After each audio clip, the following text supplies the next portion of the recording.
नमस्कार प्यारे बच्चों। आज की इस क्लास में हम आपको एक माइक्रो इकोनॉमिक्स के बहुत ही महत्वपूर्ण चैप्टर से वाकिफ कराने जा रहे हैं। इस चैप्टर का नाम है बाजार। बाजार ये वो बाजार नहीं है जो हम सामान्य जीवन में लेते हैं। ये बाजार अर्थशास्त्र का बाजार है।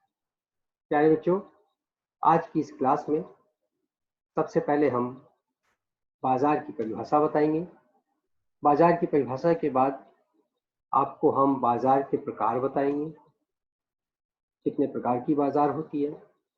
फिर हम आपको बताएंगे कि बाजार के एकाधिकारी और मोनोपोल प्रतियोगी बाजार में क्या क्या अंतर है और इनकी विशेषताएं क्या है। साथ ही हम आपको बताने जा रहे हैं कि किन बाजार अवस्थाओं में संसाधनों का सही इस्तेमाल होता है। प्यारे बच्चों, ये चैप्टर बहुत ही बड़ा है और मैं चाहता था कि इसको एक बड़ी स्लाइड में दूं, लेकिन क्योंकि आजकल के बच्चे आप लोग हैं, डेटा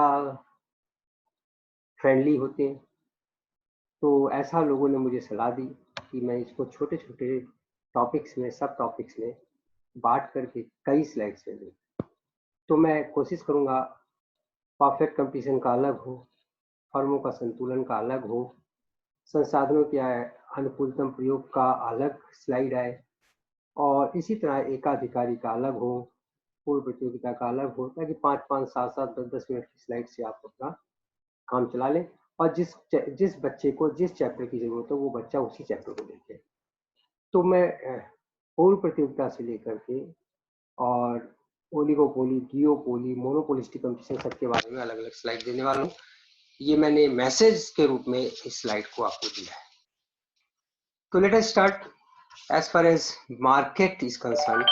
प्यारे बच्चों, सामान्य तौर पे हम लोग बाजार का एक ऐसा मतलब लगाते हैं जो कि आप देख सकते हैं। बाजार का मतलब स्थान से है। बाजार का मतलब या तो दिनों से भी हो गया आजकल, तो शनि बाजार, रवि बाजार, सोम बाजार तो आजकल लगता है। साथ ही आपने देखा होगा कि अगर आप लखनऊ में रहते हैं तो आपको अमीनाबाद बाजार है, चिकन मार्केट के नाम से भी मशहूर है। आपको चार बाग बाजार भी देखा होगा आपने। अगर आप दिल्ली में रहते हैं तो देखिए, आपके पास कनॉट प्लेस है। कनॉट प्लेस की बड़ी बड़ी बिल्डिंगें हैं, बड़े बड़ी बिजनेस सेंटर्स हैं, बड़े बड़े होटल्स एंड रेस्टोरेंट्स हैं। चांदनी चौक आपने बाजार का सुना होगा। आपने सुना है होगा बाजार, जहाँ तक बाजार की बात है तो आपने बाजार शहदरा बाजार सुना होगा, पहाड़गंज बाजार सुना होगा। तो बाजार तो बहुत सारे हैं और इन बाजारों के में आपने देखा होगा ज्यादातर स्थान से जुड़े हुए हैं। इन बाजारों में आपने देखा होगा ज्यादातर ये दिनों से जुड़े हुए हैं। तो प्यारे बच्चों, अगर हम एक स्लाइड आपको दिखाएं और उसमें पूछें कि क्या ओपिनियन है बाजार के बारे में, तो बाजार एक ऐसा स्थान है, it's a place where buyers and sellers of many goods and services they come together and buy and sell the goods of their desire। अपनी आवश्यकता की वस्तु की शॉपिंग करने के लिए हम लोग अक्सर जाते हैं और वहां पे हमें सारी वस्तुएं मिल जाती है। ऐसे स्थान को हम बाजार कहते हैं। लेकिन क्या ऐसा सच है? अब आपने कभी सुना है कि कोल्ड ड्रिंक का बाजार? कभी आपने सुना है? कभी आपने सुना ऑटोमोबाइल कंपनियां जो बना रही हैं ऑटोमोबाइल्स का बाजार? क्या आपने कभी सुना है मोबाइल नेटवर्क इन इंडिया का बाजार? क्या आपने एविएशन इंडस्ट्री की बात की सुनी है? क्या आपने फर्टिलाइजर इंडस्ट्री की बात सुनी है? जी हाँ, बहुत जरूर सुना होगा आपने। तो वास्तव में इकोनॉमिक्स में हम स्थान और दिन के को स्थान नहीं देते बाजार को परिभाषित करते समय। बाजार की परिभाषा का इकोनॉमिक्स में एक अलग महत्व है। इसीलिए प्यारे बच्चों, हमने कोई कंजूसी नहीं की। आपको बताने से कि बाजार का संबंध इकोनॉमिक्स में स्थान या दिन से नहीं है, बल्कि बाजार का संबंध, बाजार एक ऐसा अरेंजमेंट है, it's an arrangement between the buyers and sellers of a particular product to buy and sell. They come into contact to buy and sell. तो बाजार उस अरेंजमेंट को कहते हैं जिसमें किसी एक वस्तु के क्रेता और विक्रेता कांटेक्ट करते हैं. अब ये कांटेक्ट आपका फिजिकली भी हो सकता है, आप जा भी सकते हैं. ये कांटेक्ट टेलीफोनिक भी हो सकता है. आजकल ईमेल के द्वारा भी खरीदा बेचा जा रहा है. आज कल तो तमाम सेलिंग वेबसाइट्स हैं, एप्स हैं, जिनका हम लोग प्रयोग करके अपने जरूरत की चीजों को खरीदते हैं. तो market in economics is an arrangement between buyers and sellers of such a product, of a particular product. They come into contact to buy and sell, and that too, ये जो खरीद और बिक्री होगा वो एक निश्चित कीमत पर होगा, कीमत आधारित होगा, समय पे होगा. तो बाजार की परिभाषा इकोनॉमिक्स से प्यारे बच्चों बहुत ही ब्रॉड है. और अगर हम इसमें जाएं तो बाजार की कुछ विशेषता होती है. इकोनॉमिक्स के बाजार की कुछ विशेषता होती है. इकोनॉमिक्स के बाजार की विशेषता है, सबसे पहली, there should be a product. Economics में बाजार के लिए स्थान का होना जरूरी नहीं, लेकिन प्रोडक्ट का होना जरूरी है जिसको खरीदा और बेचा जा रहा है. इसके अलावा उस प्रोडक्ट को खरीदने के वाले और बेचने वाले बायर्स एंड सेलर्स होने चाहिए. प्रोडक्ट होना चाहिए, बायर्स एंड सेलर्स होने चाहिए. आप देखिए उसमें मेनी बायर और मेनी सेलर हो सकते हैं. बहुत सारे खरीदने वाले, बहुत सारे बेचने वाले हो सकते हैं. वन सेलर मेनी बायर हो सकता है, निश्चित है. वन बायर वन सेलर हो सकता है, ऐसी स्थिति को मोनोसोनी कहते हैं. और वन सेलर मेनी बायर को मोनोपोली कहते हैं. ए फ्यू सेलर्स भी हो सकते हैं और मेनी बायर्स भी हो सकते हैं. प्यारे बच्चों, ऐसी स्थिति में आप देखेंगे बाजार के बहुत सारे स्वरूप हैं. इसके अलावा सबसे पहली तो बात, बायर्स एंड सेलर्स, प्रोडक्ट होना चाहिए, प्रोडक्ट के बाद बायर्स एंड सेलर्स होने चाहिए, और बायर्स एंड सेलर्स का स्वरूप अलग अलग हो सकता है. इसके बाद there must be availability of price, time and quantity. Price भी होना चाहिए उस वस्तु का, और कितना खरीदा जा रहा है उस प्राइस पे, कितनी मात्रा खरीदी जा रही है उस समय पे, ये भी बाजार को डिफाइन करते समय हमें ध्यान रखना है. So market is an arrangement between buyers and sellers of a particular product. They come into contact to buy and sell it at a particular price and time. This is what is exactly market means in economics.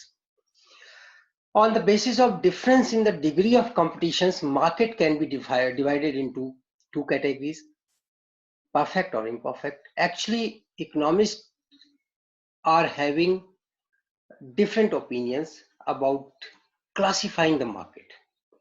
So we can classify market into basically 5 categories depending upon their characters, depending upon their nature, depending upon their number of sellers and some more features. So first of all, we are going to deal with perfect competition. दूसरा है एकाधिकार, तीसरा है monopolistic competition, चौथा है oligopoly, पांचवा है डिओपोली. प्यारे बच्चों, हम इन सब के बारे में एक एक स्लाइड अलग अलग लाने वाले हैं, इसलिए आप बिल्कुल निश्चिंत रहिए. जैसे हमने बाजार के बारे में बताया डिटेल में, ऐसे ही हम एक एक स्लाइड के बारे में डिटेल में बताएंगे. तो लेट अस कंटिन्यू, आगे हम बढ़ते हैं. आज हम जो करने जा रहे हैं उसमें परफेक्ट कंपटीशन करेंगे, और समय बचेगा तो उसके बाद हम मोनोपोली करेंगे. प्यारे बच्चों, यही दोनों हमने क्यों चुना है, ये भी अपने आप में एक प्रश्न है.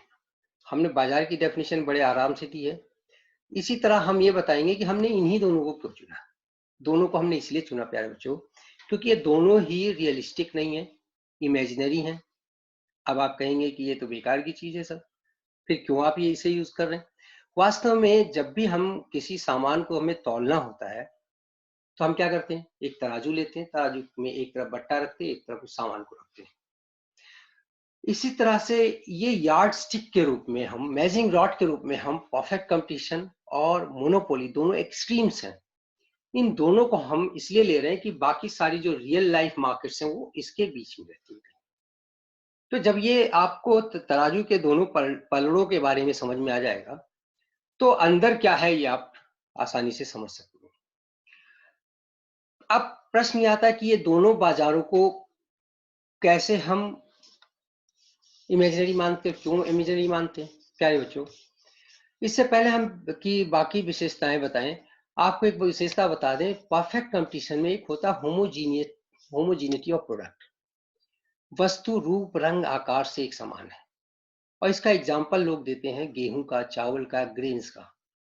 लेकिन मैं आपसे पूछता हूं कि क्या गेहूं की एक ही वैरायटी है?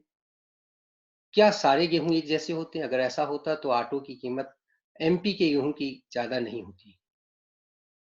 इसी तरह एक और बात है कि जब हम मोनोपोली की बात करते हैं तो मोनोपोली का एक फीचर होता है एब्सेंस ऑफ क्लोज सब्स्टिट्यूट। तो क्लोज सब्स्टिट्यूट्स की यहाँ बिल्कुल नहीं पाया जाता। और एग्जाम्पल दिया जाता है इंडियन रेलवे का। प्यारे बच्चों, क्या इंडियन रेलवे पे गवर्नमेंट ऑफ इंडिया का तो एक अधिकार है? क्या इंडियन रेलवे का संबंध ट्रांसपोर्ट इंडस्ट्री से है ना?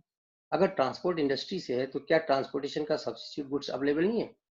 क्या हम एक स्थान से दूसरे स्थान पर खाली रेलवे से जाने के लिए बाध्य हैं? प्लेन्स हैं, गाड़ीज हैं, कैब्स हैं, बसेस हैं, जा सकते हैं। तो इसलिए हमने ये चुना है जानबूझ के कि हम सबसे पहले आपको पूर्ण प्रतियोगिता के बारे में बताएंगे, फिर एकाधिकारी के बारे में बताएंगे, क्योंकि वास्तविकता इन दोनों के मध्य है कहीं। ये दोनों एक्सट्रीम्स हैं। तो इसके आगे हम अगर बढ़ेंगे तो आप देखेंगे कि आपको मैंने बता दिया कि दोनों एक्सट्रीम्स होने के कारण हमने इस चीज को लिया है। Now we are switching over towards perfect competition. प्यारे बच्चों, मैं जानबूझ के बहुत ही इंग्लिश नहीं बोल रहा हूँ, क्योंकि स्लाइड्स इंग्लिश में है और बातचीत मैं सामान्य भाषा में कर रहा हूँ, ताकि आपको इंग्लिश हिंदी बायलैंग्वेज की कम परेशानी ना हो। So perfect competition is a market form with large number of buyers and sellers. They come, they buy and sell a homogeneous product freely. पहली बात तो large number of buyers and sellers हैं, product उनका एक समान है, similar है, और दूसरी बात यह है कि वो फ्री एंट्री एंड एग्जिट, मतलब कोई भी उसमें आ सकता है, कोई भी जा सकता है। ऐसी स्थिति में सिंगल प्राइस भी है। तो ये सारी चीजें अगर कोई किसी बाजार की अवस्था में पाई जाती है तो समझ लीजिए कि पूर्ण प्रतियोगिता है। प्यारे बच्चों, अगर हम इसके फीचर्स की बात करते हैं तो सबसे पहले presence of large number of buyers and sellers है, दूसरा इसके अंदर होमोजीनियस प्रोडक्ट्स है, तीसरा इसमें free entry and exit of the firm है, चौथा इसमें सिंगल प्राइस है, पांचवा इसमें perfect knowledge about market situation है, फिर इसमें एब्सेंस ऑफ सेलिंग कॉस्ट है, फिर इसमें perfect mobility of factors of production भी है। अब आप कहेंगे सर ने तो बड़ी जल्दी जल्दी बता दिया। जी, क्योंकि हमें इन सब के बारे में बहुत डिटेल में आपको बताना है, इसलिए मैंने यहाँ पे जल्दी से बता दिया। आइए अब हम एक एक करके करते हैं। पहली विशेषता, large number of buyers and sellers. खरीदने वाले भी बहुत सारे हैं, बेचने वाले भी बहुत सारे हैं। अब ये आता है कि इसका असर क्या होगा when there are many, there are large number, more than many, uncountable number of buyers and sellers. Then how can we what can be seen in such a situation when so many buyers and so many sellers are there? प्यारे बच्चों, इसमें एक सबसे बड़ा effect ये होगा कि no single buyer और सेलर, कोई एक विक्रेता या क्रेता बाजार को प्रभावित नहीं कर सकता। अब बाजार को कैसे प्रभावित नहीं कर सकता? अगर कोई ये कहे कि आज हम खरीदेंगे नहीं तो बाजार की कीमत कम हो जाएगी, या विक्रेता कहे नहीं हम बेचेंगे नहीं तो बाजार की कीमत चढ़ जाएगी, ये दोनों चीजें संभव नहीं है। इसलिए पहला असर तो इसका ये पड़ना है कि नो सिंगल बायर और seller can influence the market. दूसरी बात इसकी क्या फर्क पड़ेगा? अब प्राइस कौन डिटरमाइन करेगा भाई? जब कोई एक आदमी, एक सेलर या बायर उसमें से नेग्लिजिबल अमाउंट सेल कर रहा है या परचेज कर रहा है, तो who is going to determine price? Price is to be determined by the industries demand and supply forces. Price जो है डिसाइड होने वाला है इंडस्ट्री के मांग और पूर्ति के पक्ष से। प्यारे बच्चों, इसके और खासियत है। ये जो प्राइस इंडस्ट्री डिसाइड करेगी, इस प्राइस को सभी फर्मों को मानना पड़ेगा। ये इसकी पहली विशेषता है। Large number of buyers and sellers वहां पे हैं। इसका मतलब कोई एक बायर और सेलर बाजार को प्रभावित नहीं कर सकता। बाजार को कीमत को निर्धारित करने के लिए इंडस्ट्री के डिमांड एंड सप्लाई निर्धारित करेंगे, उस प्राइस को सबको स्वीकार करना होगा। प्यारे बच्चों, अगर हम आगे बढ़े तो हम देखते हैं दूसरी विशेषता इसकी है homogeneous product. Product being bought and sold is similar, quality, quantity, shape सब तरीके से एक समान है। ये इसकी दूसरी मान्यता है। अगर ये पाया जाएगा तभी पूर्ण प्रतियोगिता होगी, अगर ये विशेषता नहीं है तो समझ लो पूर्ण प्रतियोगिता है ही नहीं। तो शर्त भी है, मान्यता भी है और इसकी विशेषता भी है। प्यारे बच्चों, इसका क्या असर होगा? प्रोडक्ट होमोजीनियस है, इसका असर होने वाला है कि कोई क्रेता या विक्रेता शोषण नहीं कर सकता एक दूसरे का। एक और बात है कि जब मैं जानता हूं एक क्रेता के रूप में या विक्रेता के रूप में कि इसकी कीमत ये एक जैसी है, चाहे मैं एक्स से खरीदूं चाहे वाई से खरीदूं, मैं ये जानता हूं, तो ऐसी स्थिति में क्या होगा कि कीमत जो है एक समान हो जाएगी। ये भी इसकी एक खासियत है। अगर हम आगे बढ़ें तो इसकी तीसरी विशेषता है फ्री एंट्री एंड एग्जिट। कोई भी फर्म अगर लाभ हो रहा है तो इसमें एंट्री कर सकती है और कोई भी फर्म अगर हानि हो रही है तो इससे से बाहर जा सकती है। इसका क्या प्रभाव पड़ेगा कि दीर्घ काल में सामान्य लाभ ही मिलेगा। फर्म को जो मिलना है वो सामान्य लाभ ही मिलेगा। सामान्य लाभ के बारे में हम बहुत डिटेल में बताएंगे। इसको सामान्य लाभ ही क्यों कहते हैं? एक ऐसी अवस्था जहां फर्म को न लॉस हो ना फायदा हो, उस स्थिति को इकोनॉमिक्स में सामान्य लाभ कहा जाता है। प्यारे बच्चों, ऐसा क्यों कहा जाता है ये हम आपको अभी आने वाली स्लाइड से बताएंगे। अगर सिर्फ ये तीन विशेषता पाई जाती हैं तो इसे हम प्योर कंपटीशन कहते हैं। लेकिन अगर इसके अलावा भी कुछ और विशेषताएं हैं, वो भी सम्मिलित है, तो प्यारे बच्चों इसको हम पूर्ण प्रतियोगिता कहेंगे। तो अगर large number of buyers and sellers हैं, होमोजीनियस प्रोडक्ट है और फ्री एंट्री एंड एग्जिट है, तो ये समझ लीजिए प्योर कंपटीशन है, विशुद्ध प्रतियोगिता है। लेकिन इसके अलावा अन्य विशेषताएं जो मैं भी आपको बता रहा हूँ एक एक करके, वो भी पाई जाती है, तो समझ लीजिए ये पूर्ण प्रतियोगिता है। प्रतियोगिता को पूर्ण बना दिया जाता है। अब इसमें प्राइस की बात हम करते हैं। प्राइस कैसे डिटरमिन होता है? इसमें सिंगल प्राइस होता है, मैंने आपको बताया। और ये प्राइस कौन डिसाइड करेगा? उद्योग का जो मांग वक्र है, ये देखिए उद्योग का जो मांग वक्र है और ये उद्योग का पूर्ति वक्र, ये डिसाइड करेगा जहां पे इंटरसेक्ट कर रहे हैं प्राइस। और प्राइस एक बार जो डिसाइड हो जाएगी, वो प्राइस सभी को स्वीकार करनी होगी, चाहे वो फर्म ए हो, चाहे फर्म बी हो, चाहे फर्म सी हो। जहां डिमांड एंड सप्लाई इंटरसेक्ट करेगा, that is going to be the point of equilibrium for the entire industry, and once the price is fixed, it has to be accepted by all the firms in the industry. ये इसकी खासियत है। इसीलिए industry को price maker कहा जाता है प्यारे बच्चों, और फर्म को प्राइस टेकर कहा जाता है। इसकी एक अन्य विशेषता भी है, perfect knowledge about the market situation. बाजार के बारे में क्रेता को भी जानकारी है, विक्रेता को भी जानकारी है और फैक्टर्स ऑफ प्रोडक्शन को भी जानकारी है, तो कोई किसी का शोषण नहीं कर सकता। ये एक इसकी खासियत है। दूसरी बात है कि बायर्स, सेलर्स और फैक्टर्स ऑफ प्रोडक्शन सभी विवेकशील है। बायर्स को पता है वस्तु एक होमोजीनियस है, बायर्स को पता है कि कोई कीमत ज्यादा मांगे तो नहीं देना है। सेलर्स भी जानता है कि बायर्स अवेयर है, और उत्पादन के साधन को भी पता है कि मैं मजदूर के रूप में कहाँ काम करूं तो मुझे ज्यादा पैसा मिलेगा, किसको मैं अपनी पूंजी उधार दूं तो मुझे ज्यादा ब्याज देगा, और किस कंपनी में मैं रिस्क लूं तो मुझे बेनिफिट हो। ये सारी चीजें सब पता है, कोई किसी को एक्सप्लॉइट नहीं कर पाएगा। ये इसकी अगली विशेषता है। प्यारे बच्चों, जब हम उत्पादन करते हैं किसी वस्तु का, तो हमें उत्पादन लागत, कॉस्ट ऑफ प्रोडक्शन बियर करना पड़ता है। ये cost of production factor and non factor पे हो सकता है, वेरिएबल और फिक्स्ड पे हो सकता है। ये हमने बहुत डिटेल में पिछले स्लाइड में आपको बताया। यहाँ पे हम आपको बताने जा रहे हैं कि जो इसके अलावा भी कुछ लागत होती है जब वस्तु तैयार हो जाती है और बिकने के लिए जाने लगती है। उस स्थिति में जो भी कॉस्ट आता है, चाहे वो प्रचार माध्यमों पे, एडवर्टाइजमेंट पे खर्चा हो, चाहे पैकेजिंग पे खर्चा हो, चाहे वो किसी भी प्रकार का ट्रांसपोर्टेशन में खर्चा हो, ये सारे खर्चों को हम सेलिंग कॉस्ट कहते हैं। तो परफेक्ट कंपटीशन में सेलिंग कॉस्ट नहीं पाया जाता, नो सेलिंग कॉस्ट। क्योंकि अगर सेलिंग कॉस्ट पाया जाएगा तो ऐसी स्थिति में क्या होगा, ऐसी स्थिति में कीमत में समरूपता बनाना असंभव हो जाएगा। जो सेलिंग कॉस्ट ज्यादा खर्च करेगा उसको ज्यादा कीमत लेनी पड़ेगी, वो संभव नहीं है पूर्ण प्रतियोगिता में। तो absence of selling cost is another feature of perfect competition. प्यारे बच्चों, परफेक्ट कंपटीशन की एक और विशेषता है, संसाधनों का पूर्ण उपयोग होता है। क्यों होता है? Because more output at low price and cost is available in perfect competition when we compare it from other forms of markets, जिसको हम अभी डिटेल में बताने जा रहे हैं आपको।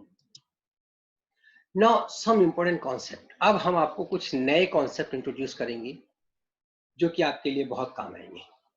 सबसे पहला कॉन्सेप्ट है, किस तरीके से पूर्व प्रतियोगी बाजार फर्म का मांग वक्र निकलेगा।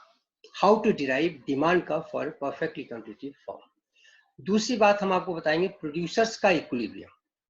आपने बाजार का इक्विलिब्रियम पढ़ा होगा, आपने उपभोक्ता का संतुलन पढ़ा होगा, आपने सप्लायर का भी पढ़ा होगा, लेकिन यहाँ पे हम आपको बताने जा रहे हैं कि प्रोड्यूसर संतुलन में कब आता है, ये भी आपको बताना है। Let us see how is the price and demand curve derived in perfect condition, of course. तो अगर आपको हम देखें कि इंडस्ट्री के डिमांड वक्र होता है बाएं से दाएं नीचे की ओर झुका हुआ, और इंडस्ट्री का सप्लाई वक्र होता है, जहां ये एक दूसरे को इंटरसेक्ट करते हैं, यानी बच्चों संतुलन बिंदु होता है। और इसी संतुलन बिंदु पर आप देखेंगे कि प्रत्येक इंडस्ट्री को इस कीमत पर बेचना है, और ये OP0 जो प्राइस है, इसी प्राइस पे वो चाहे जितना इकाई बेचना चाहे बेच सकते हैं, उनको किसी प्रकार की कोई रुकावट नहीं।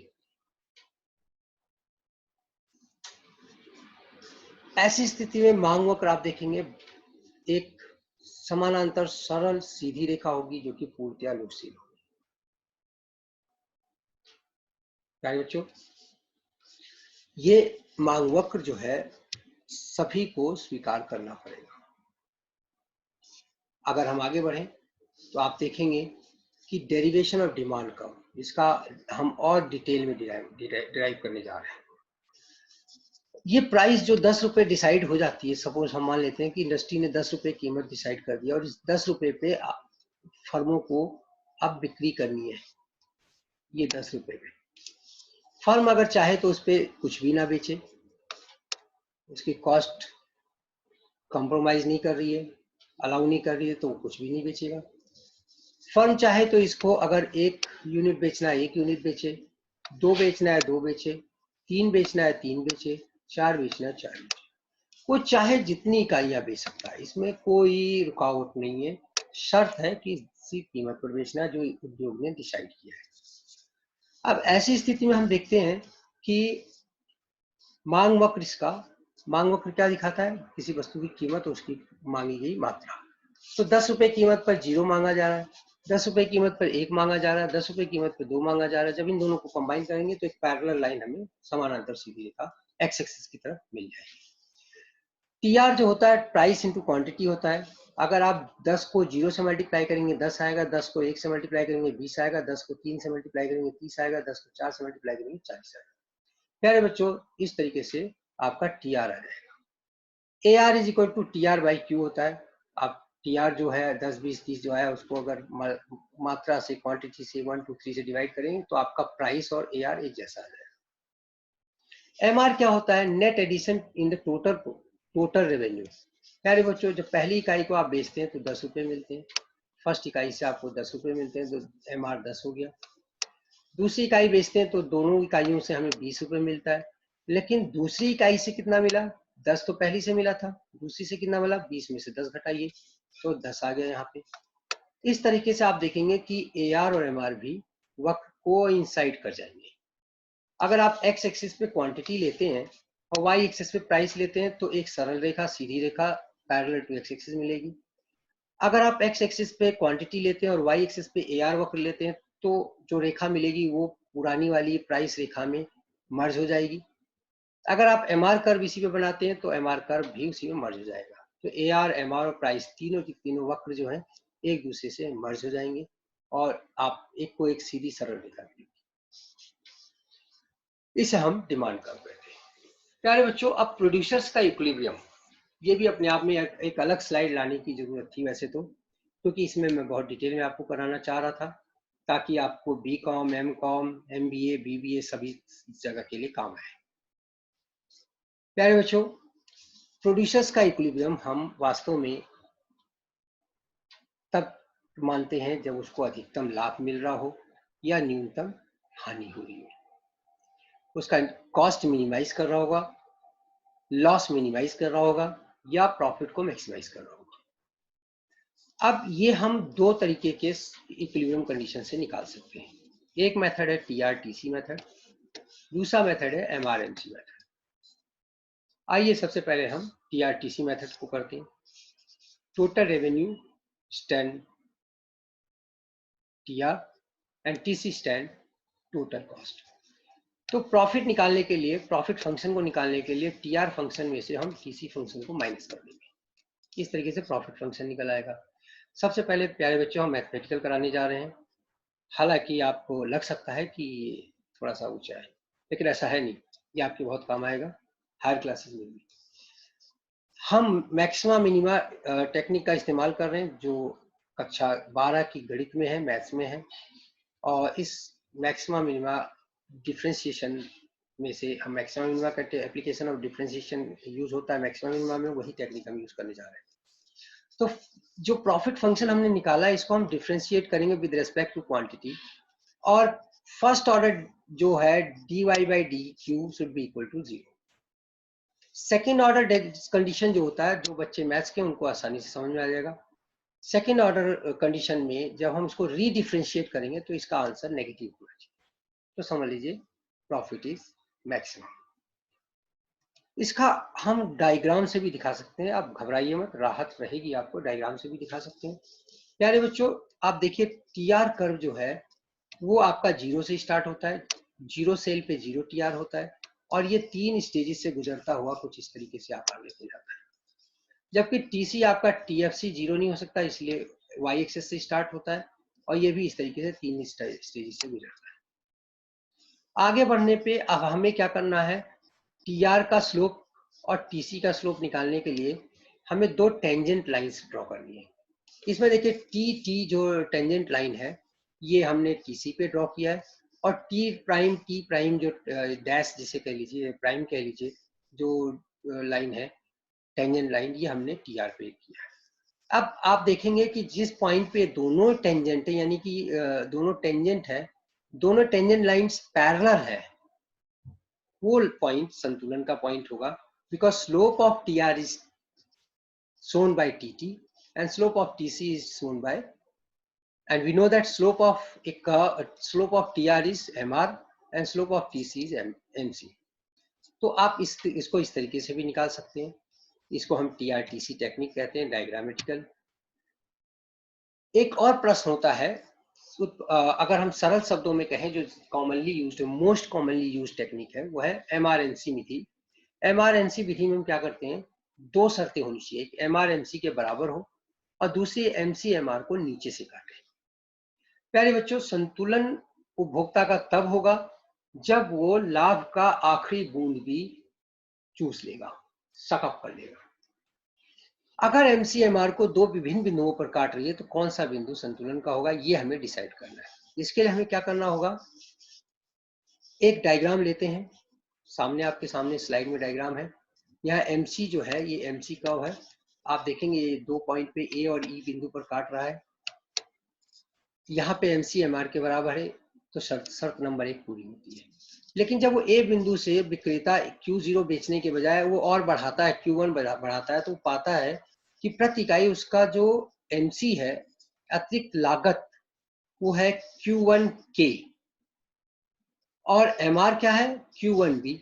तो जब वो सेल बढ़ाता है तो वो पाता है कि यार ये तो प्रति इकाई उसका फायदा बढ़ रहा है, और ये जो ग्रीन कलर का एरिया है ये इसको प्रॉफिट का एरिया मिलने लगा।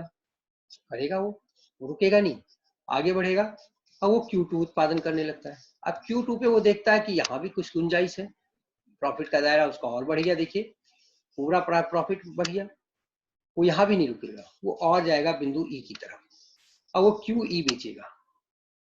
इस बिंदु पर देखता है यार ये सारा प्रॉफिट का तो पार्ट हमें मिल गया, और भी आगे प्रॉफिट मिल सकता है, आगे बढ़ेगा वो, और वो जाएगा Q3 पे।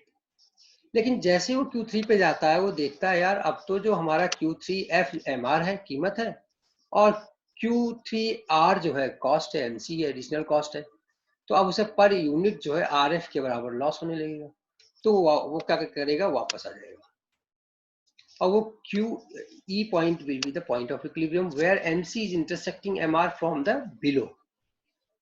Here at this point of intersection we find both the conditions of equilibrium are satisfied. MR MC को काट रहा है, MR MC के बराबर है, और दूसरा MC MR को नीचे से काट रहा है। अगर इसके बाद सेल बढ़ाएगा तो MC यानी एडिशनल प्रति इकाई लागत प्रति इकाई आगम से अधिक हो जाएगी, लॉस होने लगेगा। इसको हम एक टेबल के माध्यम से करते हैं। प्यारे बच्चों, जरूरी नहीं हमेशा लाभ ही हो, हमने एक ऐसा एग्जाम्पल लिया है जो हानि का एग्जाम्पल है।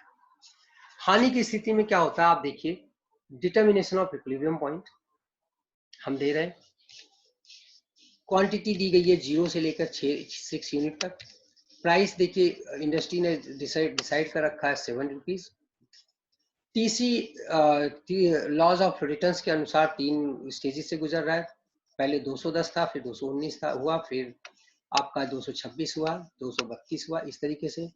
एसी आपको पता है टीसी बाई क्यू होता है, तो आप टीसी 219 को 1 से भाग दे दीजिए, आपका आ जाएगा, इस तरीके से आपका एसी आ जाएगा, आपका एमसी भी आ जाएगा, TC N minus TC N minus 1, ये हमने पिछले चैप्टर में कराया हुआ है, नहीं तो आप नीचे वाले टीसी में से ऊपर वाले टीसी को घटा दीजिए, सिंपल भाषा में।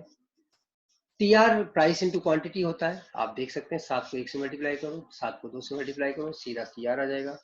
इसी तरीके से एआर बराबर क्या है, टीआर को क्वांटिटी से डिवाइड कीजिए, एआर आ जाएगा और एमआर आ जाएगा। प्यारे बच्चों, यहाँ पे आप देखेंगे जब फर्म 2 यूनिट प्रोड्यूस करती है तब वो उसका जो टीसी है वो एमसी जो है वो एमआर के बराबर है,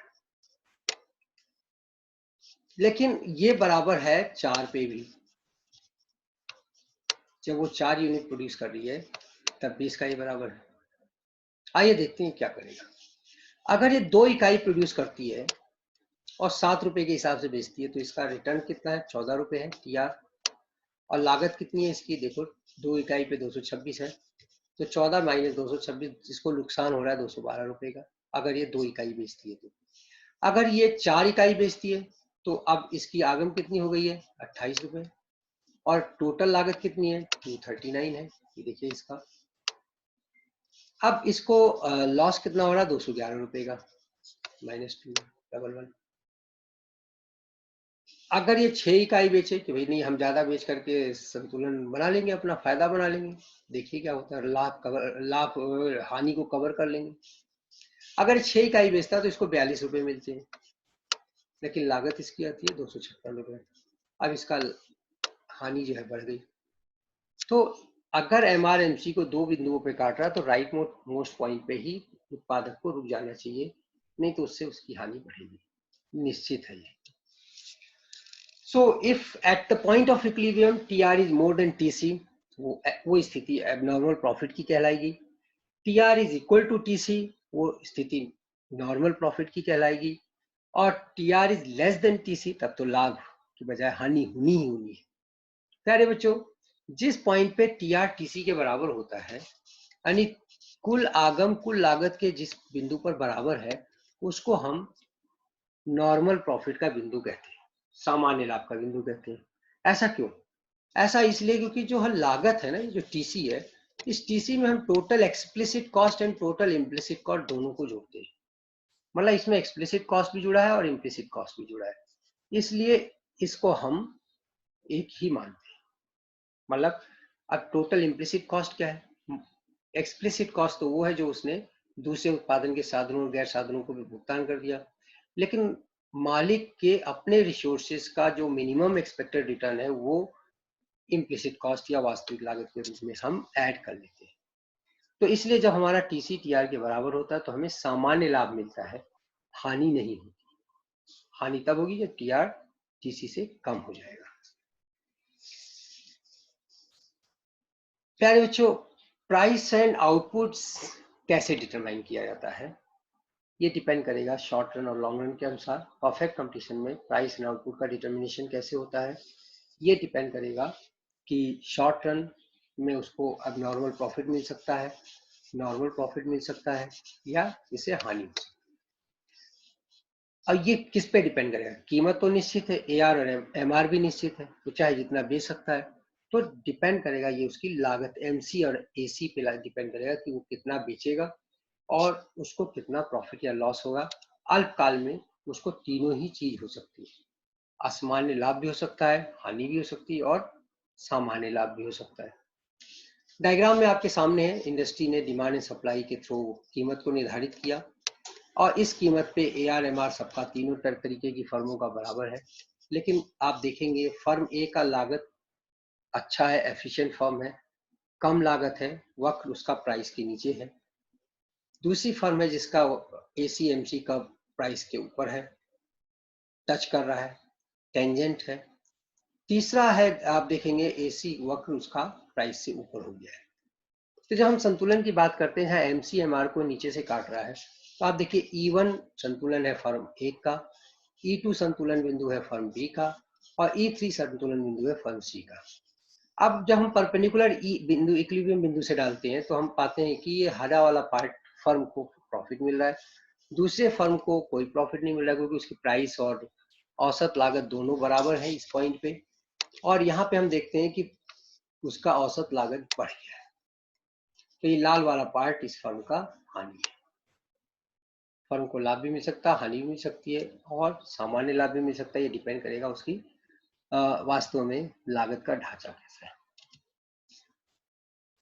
प्रॉफिट कंपटीशन को लॉन्ग रन में क्या होता है? लॉन्ग रन में प्यारे बच्चों, परफेक्ट कंपटीशन को नॉर्मल प्रॉफिट ही मिलेगी, सामान्य लाभ ही मिलेगा। सामान्य लाभ क्यों मिलेगा?